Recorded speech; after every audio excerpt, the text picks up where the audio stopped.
So now we are in the fourth part of the Peloponnesian War by kings and generals. While Athens was fighting Sparta in Pylos and Sphacteria, it was simultaneously planning further expeditions. Boeotia, the region of Greece that neighbours Attica, was home to many cities which were rivals of Athens, such as Thebes and Megara. After his smashing success in Sphacteria, Cleon, the infamous populist and ruthless warmonger of the Athenians, was re-elected into power in 424 BC alongside his colleague Demosthenes. Many scholars have seen this as a victory for the warhawks of Athens.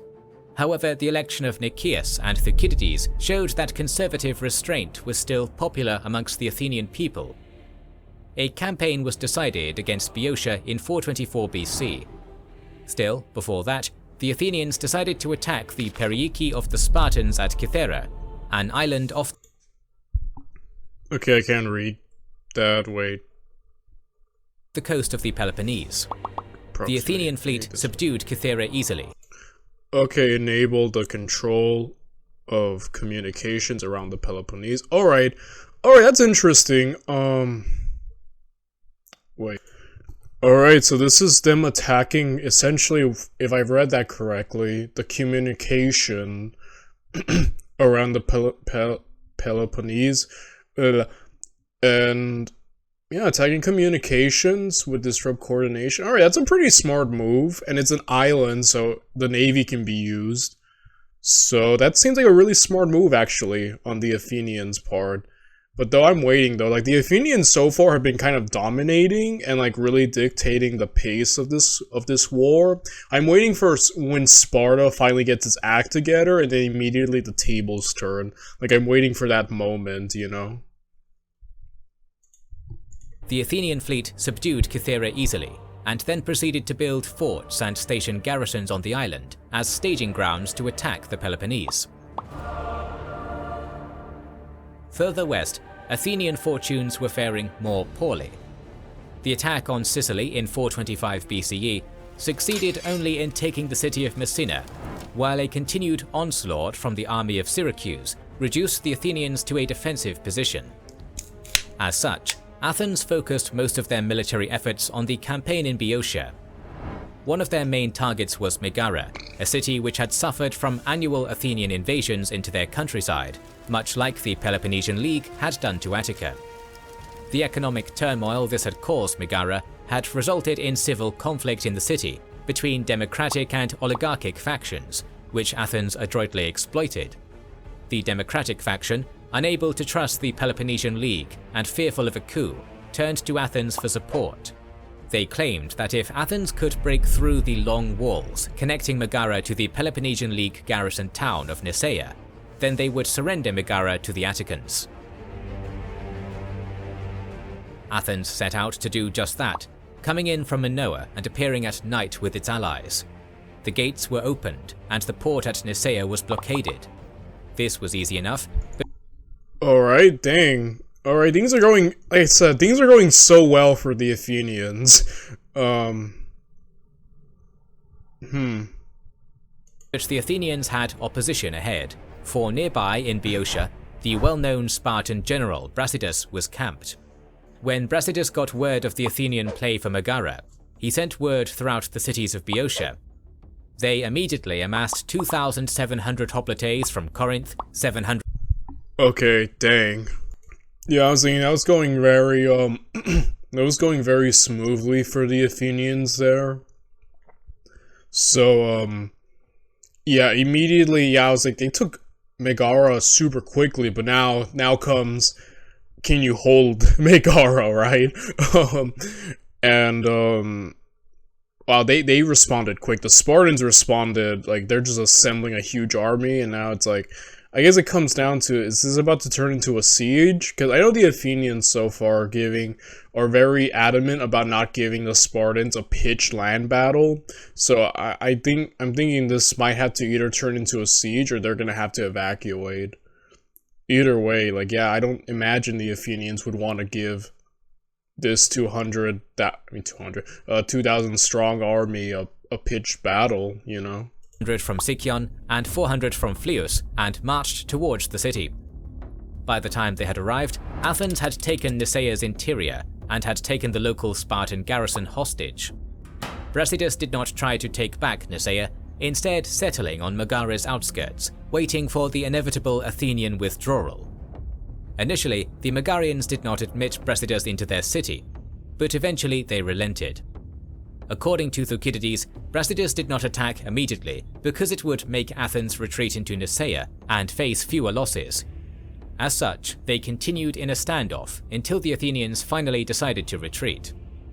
Soon after, Megara faced an oligarchic resurgence, which expelled the traitorous Democrats who had sided with Athens. Megara would remain a staunch Spartan ally for the rest of the Peloponnesian War. Okay, never mind. Forget that. The Athenians are like, bye. Okay, so a faction, the Democratic faction, basically welcomed the Athenians with open arms, but the moment, obviously, the Spartan army showed up, they just immediately were welcomed with open arms by the oligarchs. So, wow, that was a weird little episode there. A testament to the truth of politics. Without local support, no outsider can gain effective control over a territory. Athens had a lot on its plate with its Boeotian campaign. Demosthenes and Hippocrates initially hoped to attack on two fronts, one by sea and one by land. A good landing for a naval invasion was the city of Phocis in southern Greece, a part of Boeotia allied to Sparta. Phocis had a shore on the Corinthian Gulf, making it ideal for controlling communications and supplies from the Peloponnese to Boeotia proper. Demosthenes was in cahoots with some Phocians who were aligned with the Athenians, with whom he hoped to take the city like how they'd planned to take Megara. He thus prepared his troops in conjunction with Hippocrates, who was to launch a land attack on Delium. However, in Phocis, someone had revealed the existence of the pro-Athenian saboteurs to the pro-Spartan government. Thus, Demosthenes was not allowed to disembark in Phocis proper, and instead headed to the land of Siphae further down the Corinthian Gulf. This made things much harder for the Athenians, and they lost valuable time. Hippocrates fared no better, for now he had to march to Delium alone. Delium was a small city that lay in a strategically important location. In addition, it was near a temple of Apollo and the city of Tanagra. Hippocrates raised a large landed army against the Peloponnese and Boeotian troops in the region. This following battle was notorious for its length and ferocity, given it had both active combat and a siege of the small town and its fortifications. Eventually, the Athenians lost both their commander and the contest. Wow. By now, both sides of the war were overstretched, and the public mood was on the route to peace. However, this would still need some time to mature, and many long-term wartime strategies were still at play. In 423 BCE, a one-year truce was established so both sides could lick their wounds and try to establish peace later down the line. One battle demonstrating this shift towards a ceasefire involves Thucydides himself, that of Amphipolis, which unfolded principally in 422 BCE. Amphipolis is a city in Thrace which was important for its silver mines. In 424 BCE, while Delium was amid struggles between the warring leagues, Brasidas stormed north into Thrace and besieged the city, which General Eucles defended. Initially, the Spartans surrounded the city and tried to get traitors to let them in, but they found no such dissenters among the Amphiporine ranks. Eucles sent forth a messenger for the port town of Eion, where our historian extraordinaire stayed with his army. Brasidas knew that Thucydides was a famous regional general who would ignite Amphipolis' resolve to fight. So the Spartan general cut a deal before his Athenian counterpart arrived. He asked the Amphipolitans to either stay and keep their full properties, or leave within 5 days and take their property with them. After much deliberation, the city surrendered a few hours before Thucydides arrived. Thucydides was held fully responsible for the loss. That was a pretty smart little move right there. I mean, yeah, obviously recognizing the importance of not letting the enemy's morale get too big. That was a pretty sly move there, man. winning the siege as quickly as possible before Thucydides showed up. Smart move, obviously. And was exiled from Athens. He stayed in Thrace and began to write the account of the war we are discussing now. Wow. The 423 BCE truce enabled all currently occupied lands to be kept by those who occupied it, including Amphipolis. Brasidas managed to capture Scione before the truce was concluded, which was also included in the treaty. Eventually, the truce ended, causing Athens to grow concerned for its silver mines and grain supplies coming in from its allies in the Bosporus, which was very much near Amphipolis. To that end, the hawkish Cleon resolved to retake the city for the glory of Athens, amassing a naval expedition which managed to retake Scione before reaching Amphipolis. Meanwhile, Brasidas had built up Spartan strength by continuing his campaign in places not covered by the treaty. Amassing 1,200 hoplites and 300 cavalry and 30 ships, he quickly retook Scione. He seized the town of Toroni before positioning himself in the city of Eion, the port where 2 years prior Thucydides was settled. Brasidas then took his troops and moved to the area.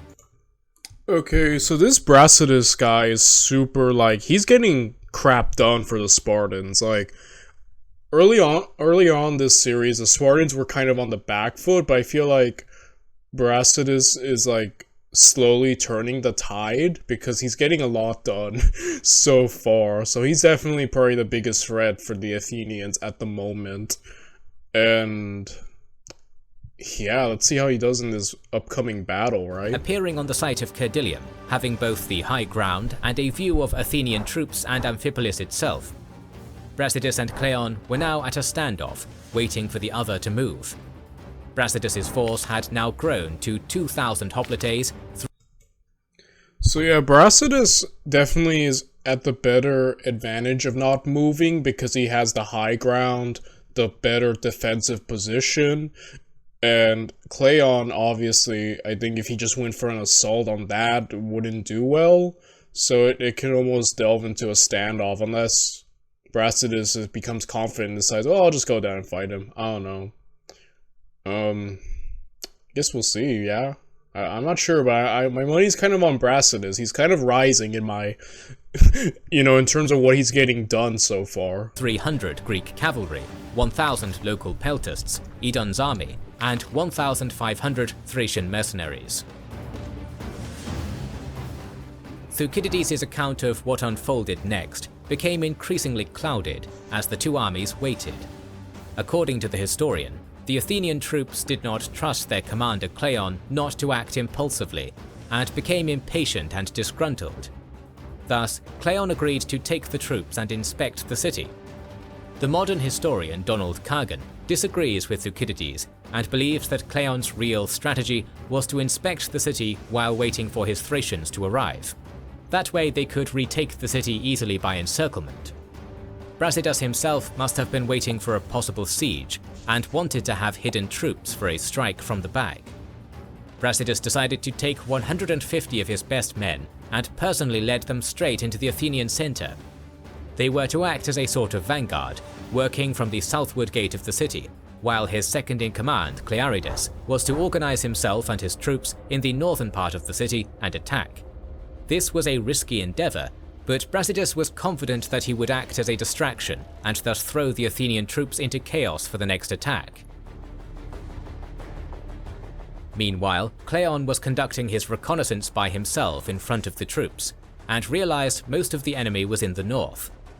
Unwilling to attack without his reinforcements, Cleon ordered his army to retreat through the southernmost gate. The left wing of the Athenian army immediately fled back to Eion, where the cavalry had also been left behind. With Cleon in personal command, the right wing began to backtrack as Clearidas began to move from the north. Here, a Messenian peltast allegedly managed to kill the populous Cleon, a man whom Holy crap. Okay, Thucydides was a member of the conservative yet more resilient forces in Athenian politics. Cleon was evidently a more radical figure. This has been such a weird thing. This is not going as I think it's going. I thought they were gonna have like a pitched battle for a second, but then like, I guess the confusion of Cleon inspecting the city calls Brasidas to go inside the city, and so Cleon sees that and he's like, okay, I'm gonna just move, everyone go away now. So they're moving and then he gets murdered. Like there's so many, I couldn't have predicted this. Like this is just going all over the place. Wow, but without the leader, they're as good as dead, right? Like, and look at this guy. Claterus seems like he's about to do a sneak attack, so yeah, this is just not going good, guys. Like, at all for the Athenians. Like, the tides are turning, as I'm noticing in this video in particular, this part of the series. The tides seem to finally be turning, slowly but surely. I see the writing on the wall, it seems. Thucydides had little respect for, due to his brash nature and demagogy. For this reason, Thucydides claims that Cleon began to flee before the Messenian managed to slay him.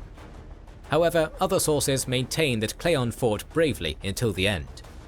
Brasidas saw that the Athenian army had their shields in disarray, and pounced immediately. He led his 150 men through the southernmost gate, and attacked the Athenian centre, bringing it into absolute chaos.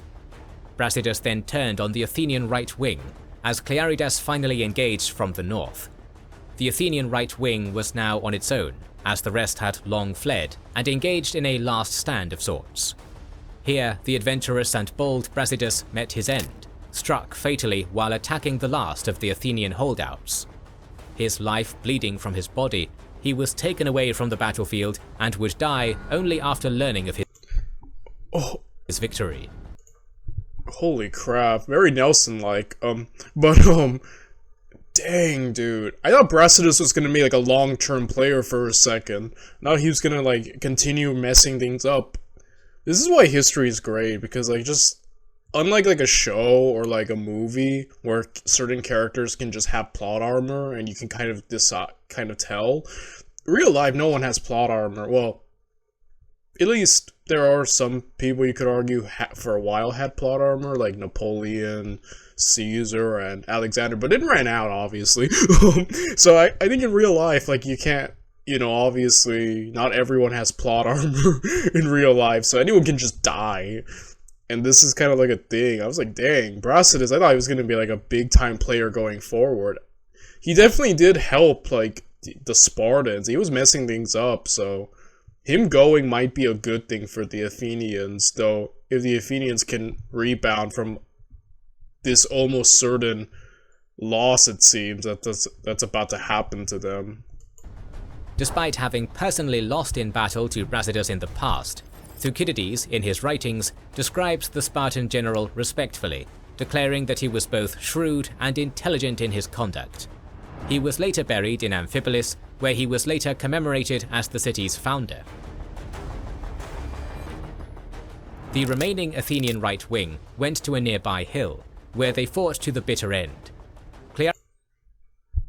It is said that Socrates, the philosopher, was amongst the Athenian contingent in Amphipolis. This is unconfirmed, besides Platonic sources, and we know little of his role in the contingent, if true. Clearidas and his troops attacked thrice, and were pushed back by the Athenians as many times, but eventually he surrounded them with his infantry, cavalry, and peltasts. Then a rain of projectiles ensued that ruined the enemy's formation. The Athenians dispersed and fled back to Aeon. By the time they arrived, 600 Athenians had died in battle. According to Thucydides, the Spartans and their allies only lost 7 men. Thus, the Battle of Amphipolis ended in... Holy crap! Oh, that's a disaster!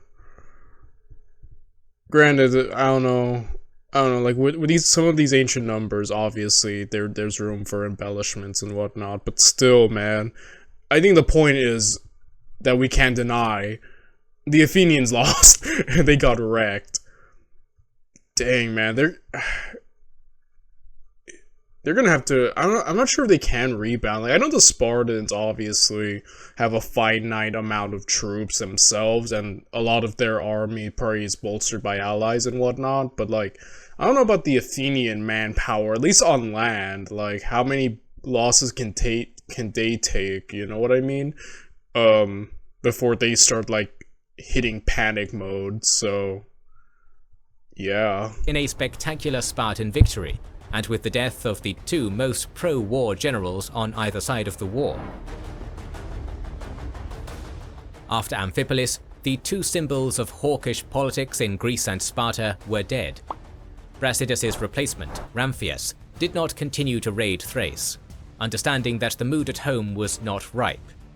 Athens, despite its losses, still held bases at Pylos and Kythera, leaving Sparta vulnerable.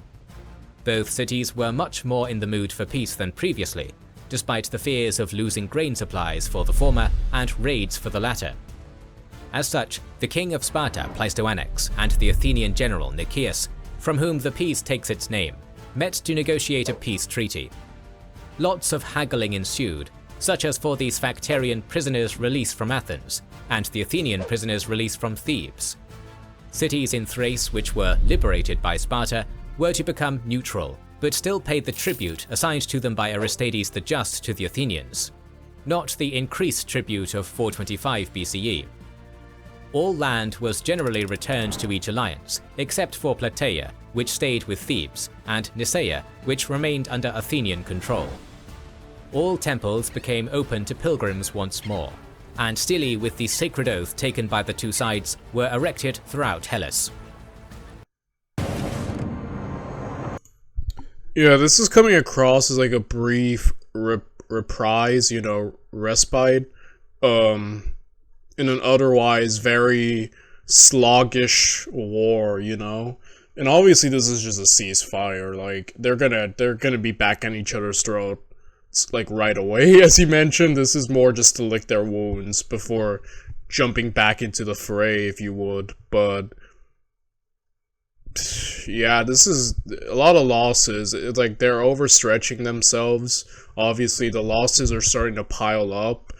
It's like, it's interesting because, like, with other places, kind of like Rome, like, Rome can take a crap load of losses, and they'll just pop out a new army. They'll pop out a new army or two. It's like, it's never that aspect that I'm worried about when I'm watching a lot of other fights, war videos. But here it's like, yeah, these guys only have a finite amount of troops and like manpower, and it's like, kind of, it's interesting, you know what I mean? Because like, a major loss is actually really like, oh snap, like, how are you gonna rebound? Because these guys are in Rome, they can't just pop out 20 new armies after suffering a catastrophic loss, So I don't know, I think that aspect of this series makes it more interesting to me. Like, they have to really pick their battles and hopefully not suffer too big of losses. And you can also just tell by the numbers of like these forces, like what, 2,000, few hundred, like, you know what I mean? It's not the 30,000 or 100,000 battles we've covered in the past. So it goes to show, like, the Greeks have to be more careful in terms of their manpowers and whatnot. I don't know, I feel like that aspect has made this series very interesting to me, you know what I mean? Issues still persisted. For instance, the city of Amphipolis was still left in Spartan hands. Many allies of Sparta did not like the treaty and refused to sign it. It was thus an uneasy peace, brought upon by sides which could neither win nor lose the war. In addition, neither side had planned for a long war of this sort, and of course the rest of the Hellenic world also had suffered damages. This meant that there had not yet been a permanent resolution. While the Peloponnesian Wars would not officially start up again until 413 BCE, the Hellenic world would descend into a Cold War, as Athens and Sparta eyed each other with nervousness and suspicion as the 421 BCE Dionysia unfolded, and the Athenians congregated to watch Aristophanes' infamous comedy, Peace. They could at last breathe a sigh of respite, granted only a temporary one. And we're gonna end the video right here. and tomorrow we'll be back to see just how this little respite ends. So I'll see you guys tomorrow. Bye, everyone.